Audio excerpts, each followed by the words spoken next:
One of the most underrated e-commerce pages, the collection page. We increased a client's annual revenue by over 200k just by making a small change on their collection page. In this video, I'm going to show you exactly what we did to achieve this win, so you can apply the same principle to your store. But why listen to me? Well, I've helped over 60 brands grow their store by identifying their website's bottlenecks, by uncovering hidden opportunities, and by making strategic improvements to their store that drive revenue growth. If you want to know how we do this, then watch this video till the end. When this client came to us, they said that they had already done some A/B testing before, but they didn't get the results that they were hoping for. They didn't get anything that really moved the needle.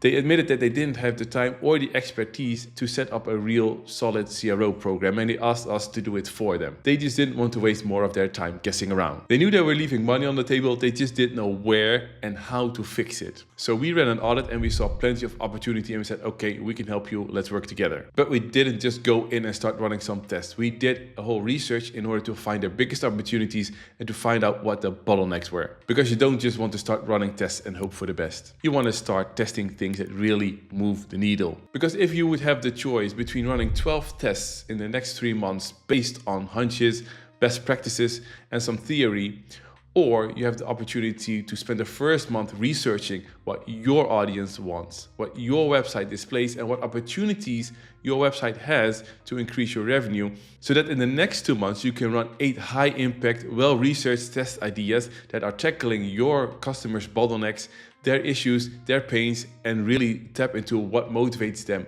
to buy. Now, which of the two would you choose? Well, I hope the latter, because that's also what we did. Now, what did we do in order to find that opportunity on their collection page and increase their revenue by more than 200k?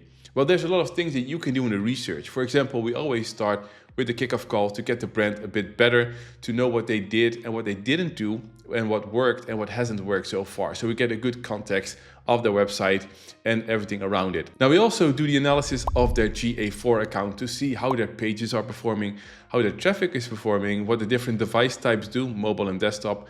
And you want to know where they're leaking money from, what pages are the bottlenecks. So you also know which area of the website needs to have your main focus. Where are you going to get the highest lift and the biggest revenue increase? We also have our hidden revenue opportunities expert review, which contains of more than 500 checkpoints, and it really shows us what the website is missing, what they have, and we need to test if it actually needs to be removed.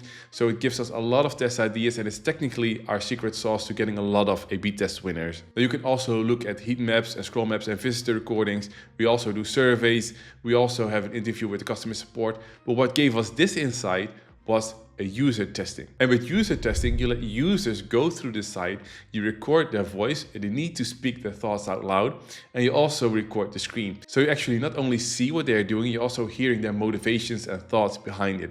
And that gives you a lot of context, because if you look, for example, at visitor recordings, you see a lot of clicks and you see a lot of movements, but you don't know what people are thinking and why they are doing it. But with these user tests, we actually can hear and see what people are thinking and why they are doing certain things. And that opens up a lot of opportunities. It gives us a lot of insight.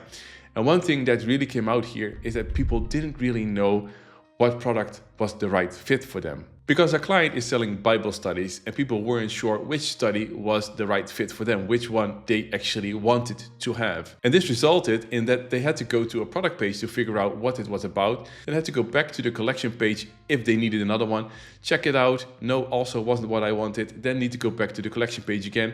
And this is what we call pogo sticking, the back and forth between a collection page and a product page, just to find out what they need. And that was really causing not only friction, but also lengthened their journey and made it more likely for them to drop off at some point. And also the biggest point here is that people just weren't really sure. They were a bit overwhelmed by the collection page because they didn't know what to do.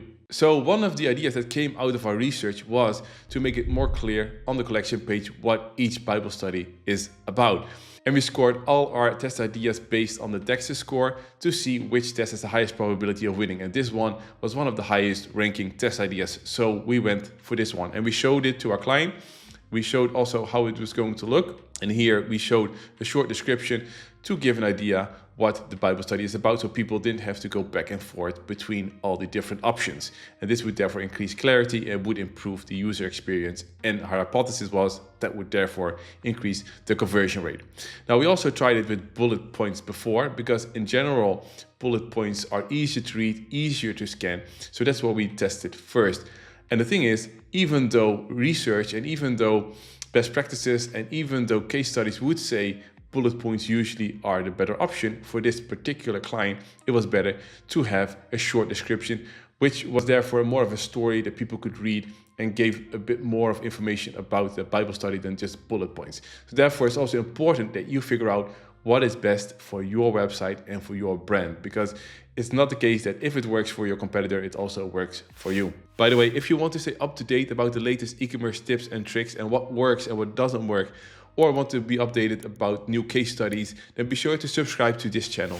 Now, how did we go about this? Well, we showed them the test idea, they approved it, and then we made the test. Our developer built the test in the testing tool, and then our QA specialist checked if it worked on all browsers, on all devices, if it also worked on mobile, if it worked on Safari and Chrome, because the worst A/B test is the one that actually breaks. It makes it very difficult for a customer to convert, but it also creates a very negative experience. People will feel like, hey, this is not a good brand.